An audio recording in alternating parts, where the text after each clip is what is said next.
So I got this text. Do you want to come and see our newborn? I was like, yeah. Turns out it's a car. So, shall we?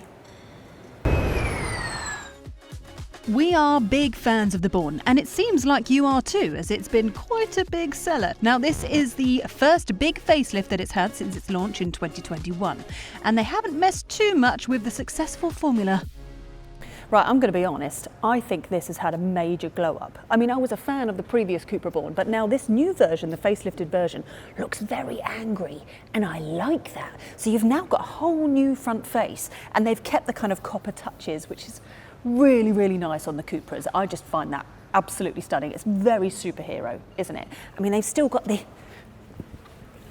sort of 3 triangle lights that they've kept from before, so they kept wanting to keep that design going on. They've now moved the aerodynamic bits down this side down here with copper bits added in, which I think looks very nice. This is all new along the front. Again, it's a stunning thing, and that kind of indent, yeah, it's supposed to apparently make it look like a shark.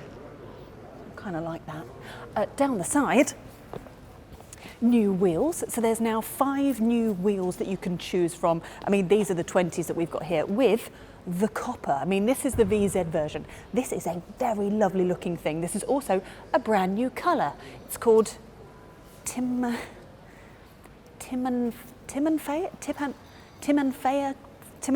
grey. It's grey. It's a different grey. So. Down the side, it looks kind of very similar to what it was before. I mean, you have slightly different lines down the middle, and now you've got slightly different lines down the bottom here that will end up sort of matching and looking angry with the shark fin heading up here for aerodynamics to come round this side. What I am a fan of round the rear is we now have light up badge. It looks good back here. This has had a major glow up. I mean, we like the ID3, right? But then when the Cupra Born come along, we were like, hello, that's a very funky looking thing. And now they've just added so much more funkiness and so much more anger to the design of this car that I think it looks great. I really do. I love the new light design. I love the new badge. I'm loving this. If you need a bike rack, it's all set up, ready in the car. And that's all darker underneath, darker on top of the Timanfaya. If I remember Tim and Faye, then I'll remember that. Timanfaya grey. It looks good. I like it. Right, let's talk about the powertrain and batteries. So the VZ is unchanged at 326 horsepower, and the range hasn't been confirmed yet, except they are saying over 600 kilometres, which is 373 miles. Now that is 1 mile better than the old car, but I do suspect it will be more than this when the figures are officially confirmed.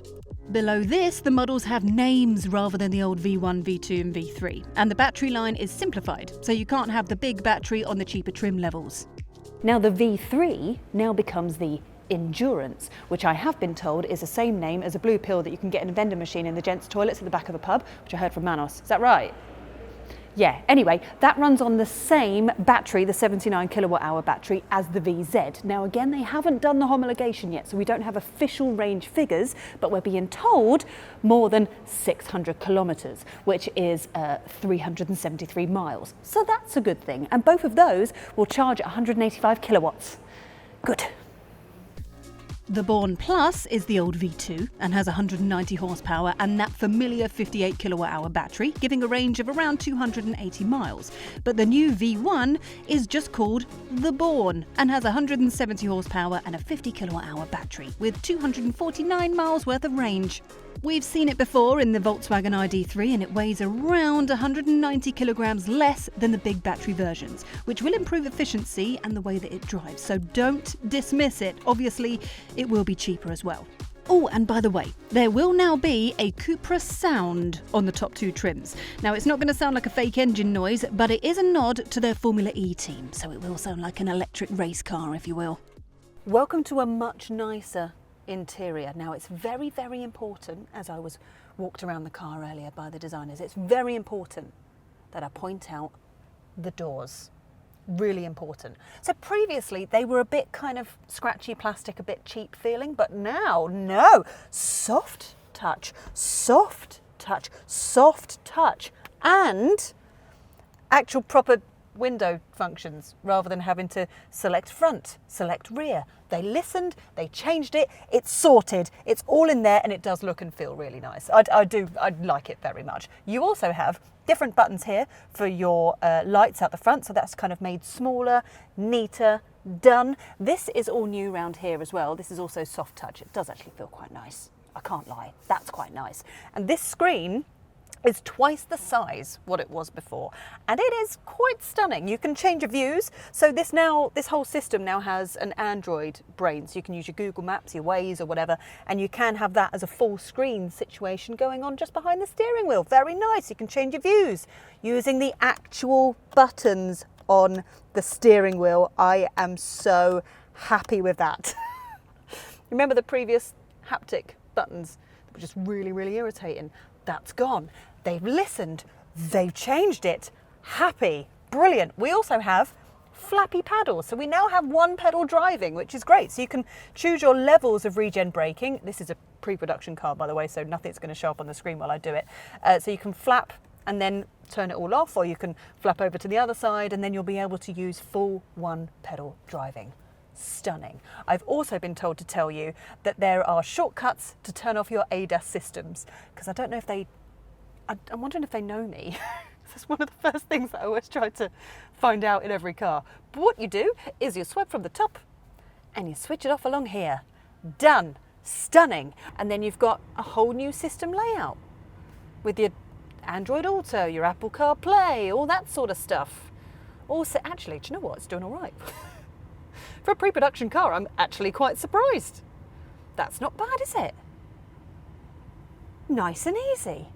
Good stuff. You've also got your center console here with your copper accents, which again, I am a very big fan of. You now have 15-watt wireless charging in here, which is also cooled, so your phone doesn't overheat. I am a fan of the seats. So in this VZ version, you have more buckety seats, but in the other versions of the Cupra Born, they are kind of buckety, but less buckety, but not as buckety as the buckety seats that you get in the bucket seats in the VZ.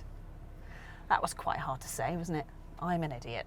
Also, the materials on the seats, they're worth noting. So they're called sequal yarn, which is just like upcycled marine stuff, like nets and things like that, that they've upcycled or recycled to then turn into the seats. So they've thought about sustainability. Same with the materials that are up here. This is all kind of sustainable stuff that they were very keen to point out to me. Good. Have I said everything that oh no, I didn't mention. You now have a digital key, so you can have 5 digital keys across different phones if you've got a home phone, a work phone, a burner phone if you're a dodgy person.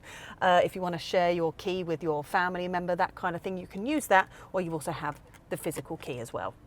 Sorted. Lovely. Should we look in the back? Yeah. It is very important that I show you the doors again, because they're new doors. Soft touch. Yeah, is it? No. Well, hang on. No. Not as soft touch as the front, but soft touch. Soft touch. Yeah, so they kind of copied it. It's not quite bang on, but they are better doors than what they were before. You also have 2 new vents back here, so you can cool down your newborn. Sat in the back of your newborn. Same as before, 385, rear wheel drive. If we have a dive, space under the floor, what a time to be alive. High five to my friend Clive. Might be sleep deprived. Oh. Now here's the important bit, the price. We don't know, but we've been thinking about the ID3. So the new smaller battery version of the ID3 is actually £5,000 less than all the other models. So actually we could potentially see the smaller battery entry-level trim of the new Cupra Born be under £30,000. And that's before any government grants. So that's a good thing. So I'm very excited to drive this thing. Congratulations to Cupra on their newborn. It's nice.